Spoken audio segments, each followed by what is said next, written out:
I would definitely recommend Superior Fence and Rail. It was a great experience from beginning to end. You know, it's a nice setting here, and this just adds to the peace and the tranquility of the yard. We're very, very happy with it.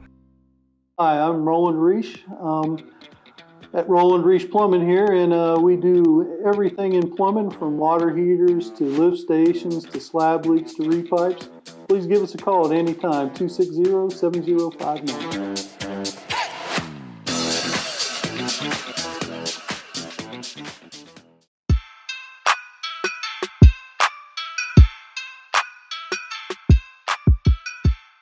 Hello everyone, Tony Smith here from Jaguars Today, here to give you a little bit of a preview of what's coming up with free agency for the Jaguars. The first class for head coach Urban Meyer. They got the most cap money in the league to spend. Where exactly will they go with it? Well, let's dive in and take a look at some of the guys they could be interested in free agency this year.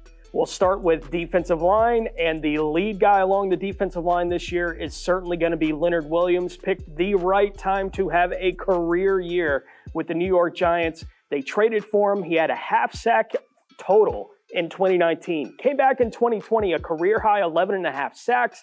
They had already franchise tagged him, so he could be making close to $20 million if they franchise tag him again.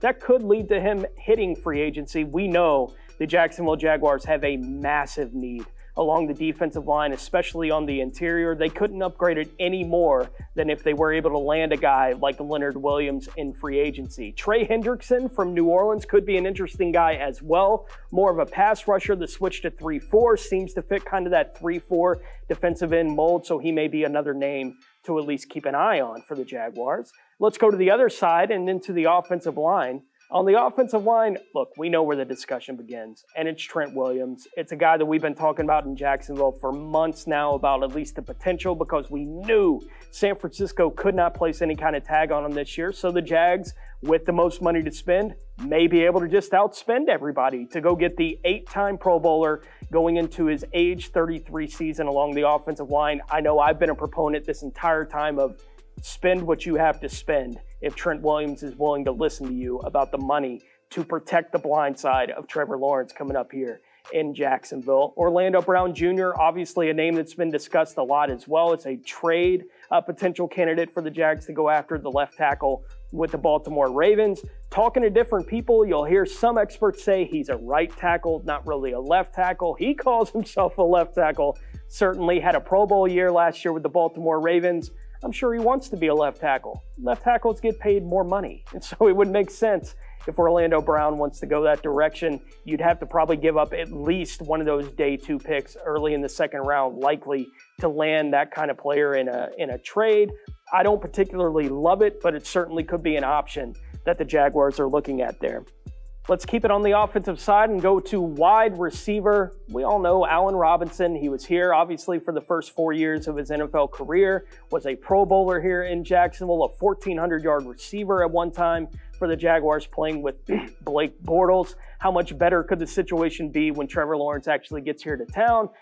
A-Rob seems to be keeping all of his options open at this point. He doesn't want to say no to anybody in free agency. He's talked about it'd be great to play up in New York, the Big Apple, that big stage. It'd be great to go back to Jacksonville with a prodigy playing quarterback. The only team he doesn't seem to be all that hyped about playing for is just Chicago, which is the team that he's playing on right now, though they probably will franchise tag him and maybe try to trade him. But again, how much are you willing to give up in trade and then pay for a player the same way that you would with Orlando Brown? I think the Jaguars need to address the wide receiver position. This is one of the top 2 guys that I've been talking about this whole time with free agency, and that is Curtis Samuel, the free agent wide receiver out of Carolina. Not the big body. He's going to be more the small body type. Ran a 4.31 40 at the NFL Combine. He's coming off the best season of his career with over 1,000 yards from scrimmage. Played for Urban Meyer at Ohio State. Again, coming into his prime in his mid-20s as he gets to his second contract, can play running back, can play wide receiver, outside, in the slot, kind of a jack of all trades, at least as a potential guy in free agency for the Jaguars. I love Curtis Samuel. So that's a quick rundown for everybody as we get ready for the Jaguars in free agency. We're basically a week away from the tampering period, a week and a half away from these signings finally coming in and us getting a real idea What is Jaguars football going to look like with Urban Meyer here in Duval? We're going to find out. It's right here. We're on the precipice. Let's go, guys.